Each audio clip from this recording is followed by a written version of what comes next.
Bonjour et bienvenue dans cette nouvelle vidéo de vocabulaire. Aujourd'hui, nous allons parler d'argent. C'est parti.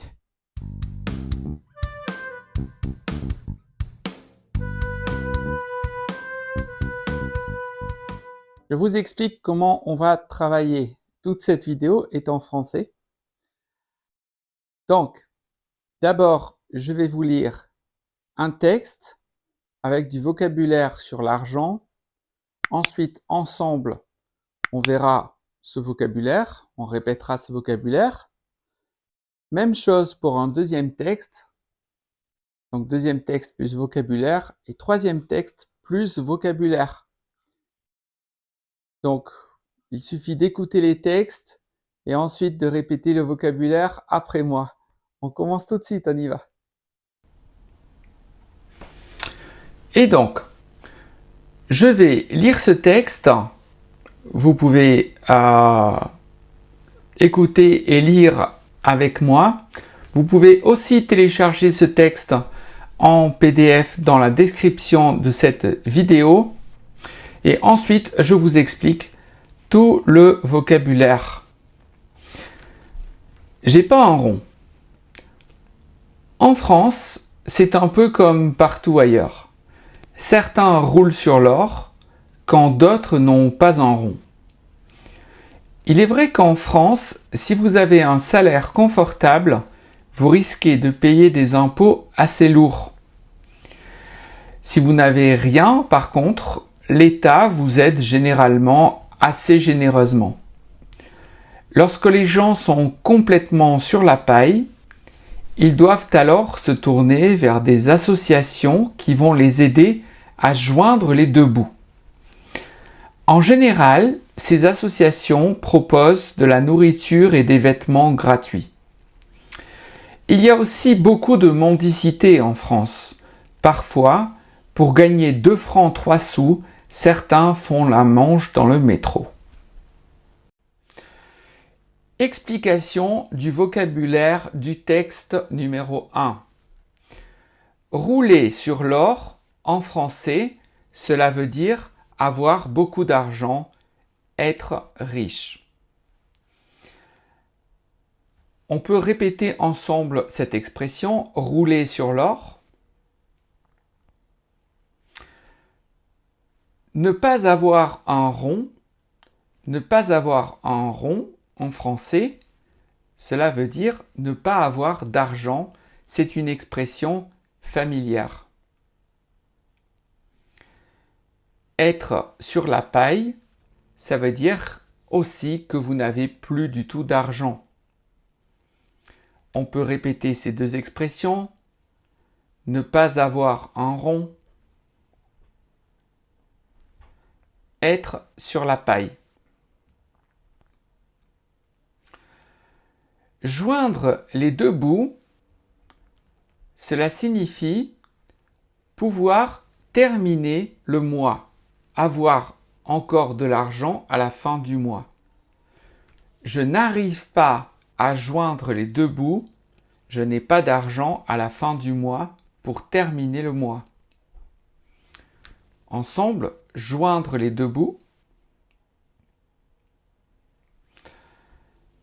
La mendicité ou un mendiant est une personne, la mendicité est le fait de demander de l'argent aux gens dans la rue. Ensemble, la mendicité. Gagner 2 francs 3 sous, en français, cela veut dire gagner un tout petit peu d'argent. J'ai gagné 2 francs 3 sous, ça veut dire vraiment très peu d'argent pour quelque chose que j'ai fait. Et enfin, faire la manche. Ensemble, on peut répéter ensemble, faire la manche. Faire la manche, c'est comme mendier, c'est demander de l'argent aux gens dans la rue. Texte numéro 2. Cigale ou fourmi? Vous êtes plutôt cigale ou plutôt fourmi? Personnellement, je ne suis pas tellement dépensier. Il faut dire que tout ce que j'aime faire ne coûte pas très cher. Je ne collectionne rien. En général, collectionner quelque chose coûte toujours un bras. Et fais en sorte de ne pas vivre au-dessus de mes moyens. Certains mènent grand train, ne se refusent rien et se retrouvent souvent dans le rouge à la fin du mois. Je connais des gens qui sont généreux, d'autres pour qui un sou est un sou, et qui sont particulièrement avares, ou pingres. Il faut bien sûr être raisonnable et ne pas jeter son argent par les fenêtres, mais pas non plus être radin. Explication de ce vocabulaire. La cigale et la fourmi, il s'agit d'une fable de Jean de La Fontaine. Aujourd'hui, d'après cette fable, quand quelqu'un est économe et qu'il travaille beaucoup, on dit qu'il est une fourmi. Une cigale est plutôt quelqu'un qui aime chanter, danser et qui aime dépenser son argent. Donc la cigale et la fourmi, que je vous conseille de lire, cela fait partie des classiques français. Ensemble, la cigale et la fourmi, donc généralement peut-être vous pouvez répéter tous ces mots après moi pour mieux les mémoriser. La cigale et la fourmi. Dépensier, dépensière.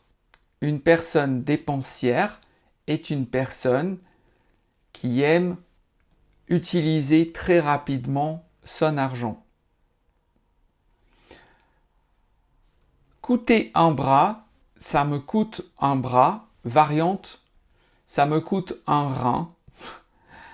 Coûter un bras ou coûter un rein, cela signifie coûter très très cher. Ça coûte un bras, ça coûte très cher. Vivre au-dessus de ses moyens, cela signifie dépenser plus d'argent qu'on ne gagne tous les mois. Mener grand train, c'est vivre et dépenser, utiliser son argent pour des choses très chères. Ça peut être du champagne, acheter une voiture très chère, etc. Ce que l'on appelle mener grand train. Se retrouver dans le rouge, c'est quand à la fin du mois, il n'y a presque pas d'argent. Donc vous vous souvenez de l'expression avoir du mal à joindre les deux bouts. C'est un peu synonyme, se retrouver dans le rouge. Il se retrouve dans le rouge à la fin du mois, il n'a plus d'argent. Un sou est un sou. Bon, c'est peut-être assez facile à comprendre. Un sou est un sou, ça veut dire que tout argent a de la valeur. Même un peu d'argent, c'est quand même un peu d'argent. Un sou est un sou. Avare, pingre, c'est quelqu'un qui n'aime pas du tout donner son argent aux autres, qui veut le garder pour lui. Jeter son argent par les fenêtres, cela veut dire dépenser un peu pour tout et n'importe quoi. Donc, acheter par exemple des choses qui ne sont pas nécessaires. Radin est un peu comme avare. Donc, radin, c'est une personne qui n'aime pas non plus donner son argent aux autres. Texte numéro 3. Votre moyen de paiement. Il est interdit par la loi en France de refuser un achat en liquide ou en espèces. Dans les faits, de nombreux magasins refusent les gros billets. Souvent, en France, on vous demande un règlement par chèque. Vous pouvez en commander un carnet auprès de votre banque. Si vous faites un chèque sans provision, vous risquez tout bêtement la prison, donc attention. Vous pouvez aussi faire un chèque en blanc à quelqu'un si vous avez confiance en lui. Le découvert est possible en France, mais vous devez payer des agios. Vous avez aussi la possibilité de payer par carte bleue un peu partout en France. Les Français aiment épargner et mettent de côté avec peut-être l'espoir d'un jour devenir propriétaire d'un logement. Vocabulaire du texte numéro 3. En liquide, en espèces, cela veut dire avec de l'argent réel, des pièces ou des billets. Un gros billet, c'est un billet par exemple de 200 ou de 500 euros. Un règlement par chèque, un règlement c'est le fait de payer quelque chose. Un règlement par chèque, c'est le fait de payer avec un chèque. Donc, les chèques sont des papiers que la banque vous donne.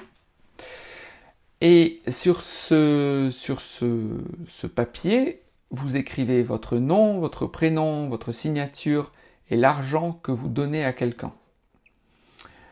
Ce qu'on appelle un chèque, et c'est assez commun en France. Un carnet, donc un carnet de chèques, c'est un carnet dans lequel il va y avoir 20 ou 30 chèques.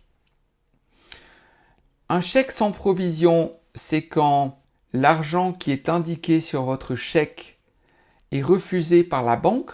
Donc si vous allez au magasin, que vous donnez un chèque et que le magasin ne peut pas prendre d'argent à votre banque parce que vous n'avez pas d'argent, c'est ce qu'on appelle un chèque sans provision. Un chèque en blanc, c'est lorsque vous donnez un chèque à quelqu'un, mais la somme d'argent à prendre sur ce chèque n'est pas indiquée. Donc la personne peut écrire la somme qu'elle veut.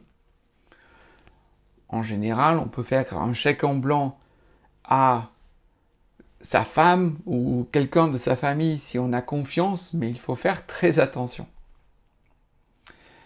Le découvert, donc à la banque, vous pouvez avoir en France en général une balance négative. Mais attention, si vous avez une balance négative, tant que votre balance est négative, vous devez payer un pourcentage à la banque, une pénalité, une amende. C'est ce que l'on appelle des agios. Une carte bleue, je pense que c'est facile, c'est une carte pour payer dans les magasins, par exemple. Pourquoi bleu? Parce que traditionnellement, en France, très souvent, les cartes de paiement, les cartes bancaires sont bleues. Épargner ou mettre de côté. Donc épargner, c'est mettre sur un compte avec un petit pourcentage. Donc épargner de l'argent. Et mettre de côté, c'est économiser pour quelque chose plus tard. Maintenant, vous avez tout le vocabulaire dont vous avez besoin pour parler d'argent avec les Français. Je vous souhaite bon courage dans votre apprentissage. On se dit à très bientôt.